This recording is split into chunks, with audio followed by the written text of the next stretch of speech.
Okay, I'm here with Tom Howie from Glidecam. Anybody who's ever been to the Glidecam forums should be really familiar with Tom.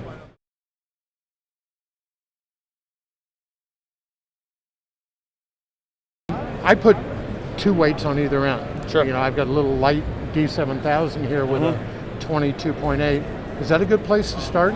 Yeah, it's a good place to start. You know, it's like 2 to 3 counterweights. That's generally for cameras that are up to 6 pounds, pretty much where you want to be, because you really get a nice leverage point also with this. So you can take that weight and increase your leverage By increasing the length of the by lower increasing the length. So 2 to 3 weights, great place to start off with. So we'll just fasten this right to the base platform.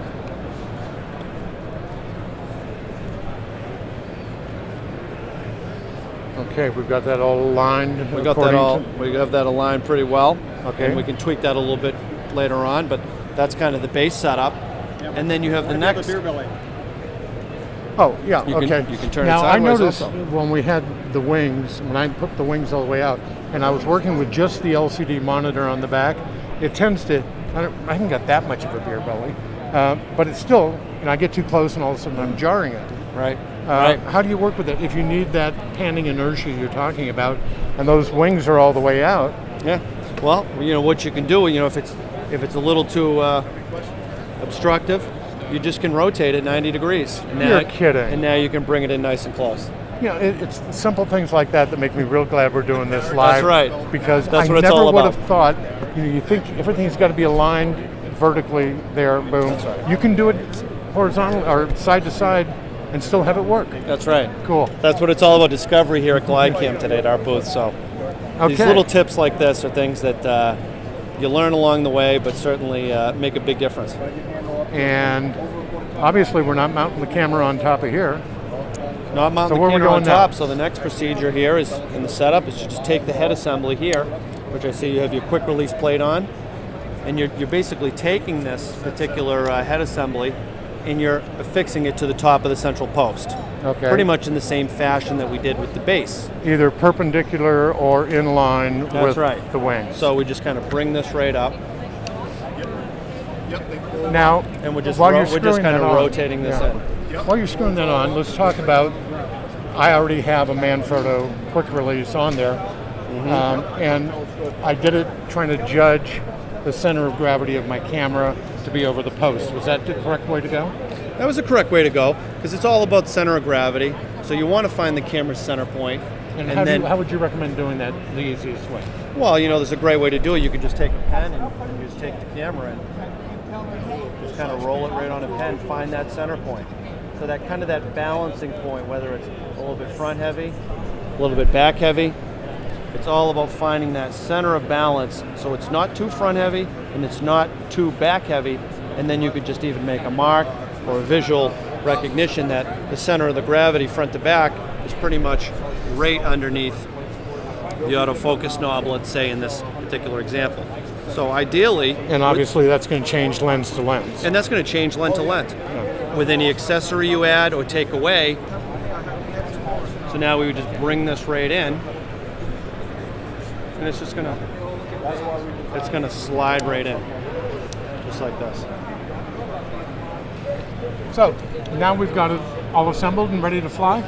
It's assembled, but not ready to fly quite yet. There's a couple adjustments we do need to make. Okay, show us. And then what this thing does is it gets set up, it counterbalances, it aligns center of gravity, and it's all about weight and placement. So we've got the camera on, we have the weights on, but we are actually a good distance away from being ready to fly, and I'll show you what I mean by that. Okay. What we noticed earlier is that the center of gravity was pretty much around this area on the camera. And the symmetrical dividing line, if you will, between the front and the back is the post. So there's a clear discrepancy here. We have our center of gravity, which is roughly here, and we have the central post here. So we need to kind of strike a common balance. It makes a difference, one lens to the next.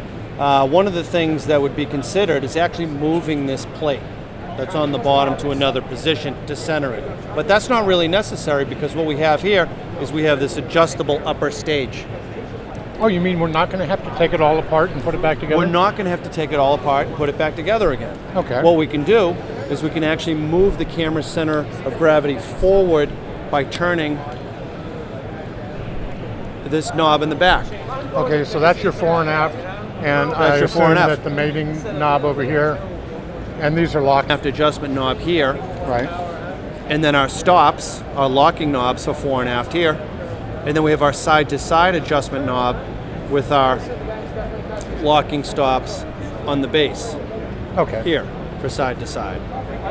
So what we'll do in this instance initially to get the camera's front to back center of gravity positioned correctly is we'll just loosen these stops, and then clockwise we'll just turn this knob, and you'll see it's advancing the camera's position forward. So what it does is actually tracks the camera forward, allowing you to get the precise placement of the center of gravity over the symmetrical dividing line of the weight, the central post. Okay. Center on center. About That's how what much it's all play about. how much play do you have built in? In terms of How the much inches, fore and how aft, much range yeah. of motion, you have roughly about 3 inches front to back. And side to side? And side to side, it's about half that. You have about 1.5. Oh, okay. But So it's you all could again. be- It's all again about getting the ballpark rough estimate on the camera's center of gravity, which I showed earlier. I was using a pen. Uh-huh. You can use the telescoping post that's part of the system.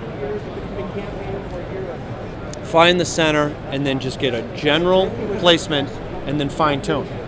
So it won't be necessary to move the quick release if you have it in kind of a general average spot If the you- first time you set it up. Correct. For the most part, if you have radically long, heavy lenses, it could make a difference. But for the most part, we're wide angle. We Uh-huh. want to live in that wide angle capacity.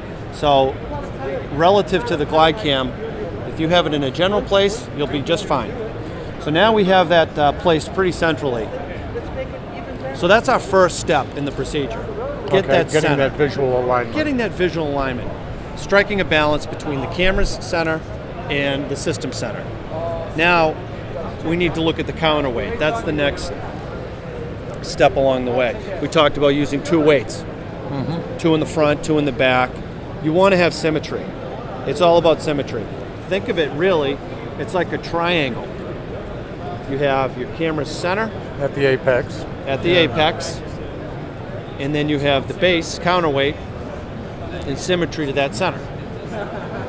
So as long as you have that continuity and you keep that balance versus say having 3 counterweights in the front, 1 on the back, you want symmetry.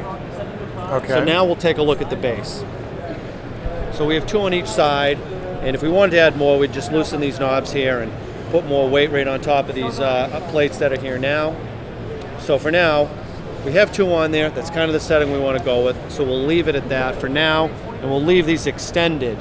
But that's something you need to think about. Get the camera centered, and then work on the counterbalance. We have 2, so we're fine. So we're starting with wings extended. We have a fairly light camera with a light lens. Fairly light 2 camera. 2 weights fore and aft. Okay. 2 weights fore and aft. Let's pick it up and see how it's doing. Okay.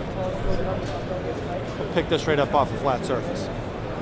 Okay, now what we can see here, it's a little bit back heavy. So let's kind of go back a little bit and just advance the camera a little bit more forward. So Try you're that leaving, again. Leaving all the locking knobs loose during this That's tweaking correct. time. That's Okay. correct. We're going to leave all the locking knobs loose right now, Rick, so we can make that adjustment on the fly. And once we have that adjustment made, we'll then put the stops on and lock it in position. Okay. So we'll advance the camera forward. We'll pick that up again and see. Okay, now it's side to side, but not fore and aft.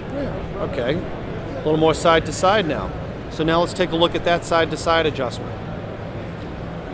The side to side, as I showed earlier, we're loosening the stops that are on the bottom. There's 4, there's 2 in the front, and then there's 2 in the back. So we loosen the 2 that are in the front, and then there's 2 in the back. We also loosen here And again, you can have these loose on the fly, as you pointed out earlier, and then we make the adjustment. We're adjusting. Counterclockwise brings the camera to the left. So we're turning this counterclockwise to bring the camera over to the left. And this is just visual. You can use a bubble level if you want. Right now we're just kind of visualizing it and getting a general idea how perpendicular and vertical the post is, as well as horizontal on the camera mounting platform. So we take a look and it looks pretty good. Okay, are So you for checking now, all positions on the compass, or just basically starting to get the one forward facing? Say 0. yeah, right now I'm going with the lens and the direction I'm going to be shooting in. Okay. That's our primary concern, where we're going to be shooting. Get that nailed first. We'll get that nailed. Okay. That's our horizontal reference point. Get that set up. That's looking pretty good. So for now that I'm comfortable with that horizontal position, I'm going to lock the stops. The stops for the side to side, the stops for the front to back. Pick this up now. You know, you hear a lot about you should have your camera turned on, you should have your cards in there, you should be focused on the range you want, you should, zoom, if you're using a zoom, be zoomed. That little motions like that will completely throw it out. Is that true? It's true.